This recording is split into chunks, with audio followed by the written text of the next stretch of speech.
বাংলাদেশের সাবেক প্রধানমন্ত্রী শেখ হাসিনা ভারতে বসে ভারত সরকারের শেল্টার নিয়ে সেখান থেকে বাংলাদেশের জনগণের উদ্দেশ্যে নানান ধরনের বিবৃতি দিচ্ছেন। সেটা বাংলাদেশ সরকার আর পছন্দ করছে না।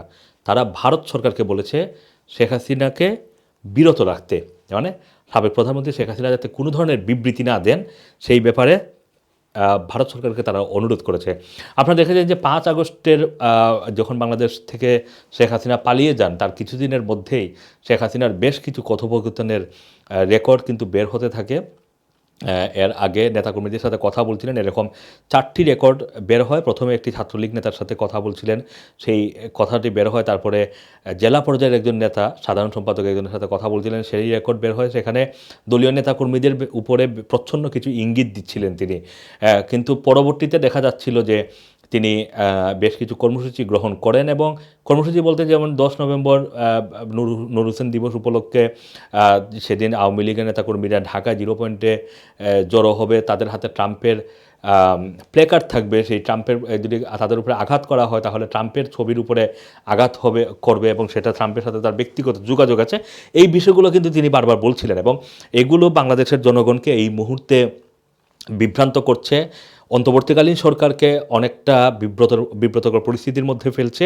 এবং এই বিবৃতিগুলো যদি এভাবে চলতে থাকে তাহলে ভবিষ্যতে বাংলাদেশের সাথে বর্তমান যে অন্তর্বর্তীকালীন সরকারের সাথে ভারত সরকারের সম্পর্ক এই মুহূর্তে আমরা জানি যে যথেষ্ট একটি কূটনৈতিক সম্পর্কের মধ্যে আমরা দেখতে পাচ্ছি যে খুবই প্রফেশনাল একটা সম্পর্ক। আগে যেরকম ভারত বাংলাদেশ অনেক এই একেবারে দুই দেশের রাষ্ট্রীয় সম্পর্কের বাইরেও সম্পর্কটা আরও ঘনিষ্ঠ সম্পর্ক ছিল আওয়ামী লীগের সময়, সেই সম্পর্কের জায়গাটা কিন্তু এখন আমরা দেখতে পাচ্ছি যে খুবই মানে একেবারে সতর্ক অবস্থানে দুই দেশ। এবং এই যে ভারতের ব্যাপারে বাংলাদেশের অবস্থান কিন্তু খুবই স্পষ্ট। তারা বাংলাদেশের জনগণের ভিতরে যে ভারত বিরোধী যে মনোভাবটা রয়েছে সেটা কিন্তু অন্তর্বর্তীকালীন সরকার নানানভাবে সেটা ভারতকে বোঝানোর চেষ্টা করছে। এবং বিশেষজ্ঞরাও বলছেন যে ভারতের উচিত বাংলাদেশের জনগণের মধ্যে ভারতের ব্যাপারে বাংলাদেশের জনগণের মধ্যে যে এই ধরনের অনুভূতি রয়েছে, মনোভাব রয়েছে, সেটা কিছুটা হলেও পরিবর্তনের জন্য উদ্যোগ নেওয়া। কিন্তু শেখ হাসিনাকে শেল্টার দেওয়া হয়েছে ভারতে, তিনি কী ভিসায় আছেন, কিভাবে আছেন, সেটা এখন পর্যন্ত অন্তর্বর্তীকালীন সরকার জানে না। শেখ হাসিনার অফিসিয়ালভাবে কিন্তু এখনও অন্তর্বর্তীকালীন সরকার জানে না যে শেখ হাসিনা ভারতে আছেন কি না। এই বিষয়টা এখনও তারা নিশ্চিত হতে পারেনি। কিন্তু ভারত থেকে তিনি সর্বশেষ যেহেতু তিনি ভারতে ঢুকেছিলেন এবং ভারত থেকে বের হওয়ার অন্য কোনো খবর নেই, সেই হিসাবে তিনি ভারতেই আছেন ধরে এই যে অন্তর্বর্তীকালীন সরকার তাকে বিবৃতি যাতে তিনি না দেন, দেশের ভিতরে যাতে আর নতুন করে বিশৃঙ্খলা সৃষ্টি না করেন, সেই বিষয়ে মানে এক ধরনের অনুরোধ তারা ভারতকে করেছে। এখানে বলে রাখি যে সাবেক এই প্রধানমন্ত্রী ভারতে থাকলেও তার ভিতরে এখন পর্যন্ত কোনো বক্তব্যের মধ্যে অনুশোচনা, গত 15 বছরে যে তার শাসন ব্যবস্থা কর্তৃত্ববাদী শাসন ব্যবস্থার দিকে যাচ্ছিল, এই ধরনের যে অভিযোগগুলো উঠছে বিভিন্ন সেক্টর থেকে, সেই বিষয়ে কিন্তু তাদের কোনো ব্যাখ্যা, অনুশোচনা নেই। হাজার হাজার কোটি টাকা লুটপাটের যে অভিযোগে তাদের নেতাকর্মীদেরকে কারান্তরীণ করা হচ্ছে, তারা অনেকেই ভেতরে রয়েছেন, অনেকেই দেশ ছেড়ে পালিয়েছেন, সেই বিষয়ে এখন পর্যন্ত কোনো স্পষ্ট বক্তব্য অথবা অনুশোচনা নেই।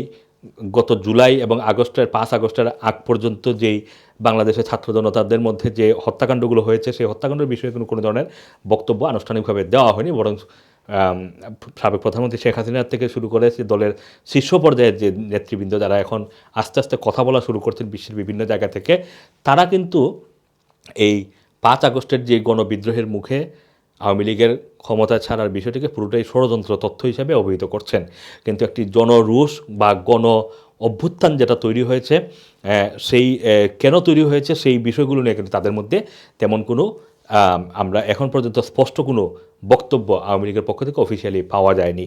কিন্তু এদিকে আবার শেখ হাসিনার বিবৃতি দেওয়ার ফলে বাংলাদেশের ভিতরে এখন নেতাকর্মী যারা রয়েছেন, বিশেষ করে ওয়ার্ড পর্যায়ের নেতাকর্মী, তারা কিন্তু নানান ধরনের বিব্রতকর পরিস্থিতির ভিতরে রয়েছে, আতঙ্কে রয়েছে। কারণ শেখ হাসিনার এইসব বক্তব্য তাদেরকে যথেষ্ট বিপদে ফেলতে পারে, নিরাপত্তাহীনতায় ফেলতে পারে। অনেকেই পালিয়েছিলেন, আজকে 3 মাস 4 মাস পরে অনেকেই কিন্তু আস্তে আস্তে এলাকায় ফিরতে শুরু করেছেন। কিন্তু এলাকায় ফিরলে শেখ হাসিনার এই ধরনের যদি বক্তব্যগুলো বাংলাদেশে চলতে থাকে তাহলে এই যে একেবারে নিচু স্তরের যেই নেতাকর্মী রয়েছেন তারা নানান ধরনের সমস্যায় পড়তে পারেন। এ কারণে তাদের মধ্যেও কিন্তু ক্ষোভ তৈরি হচ্ছে। আসসালামু আলাইকুম, রানা টিভি, লন্ডন।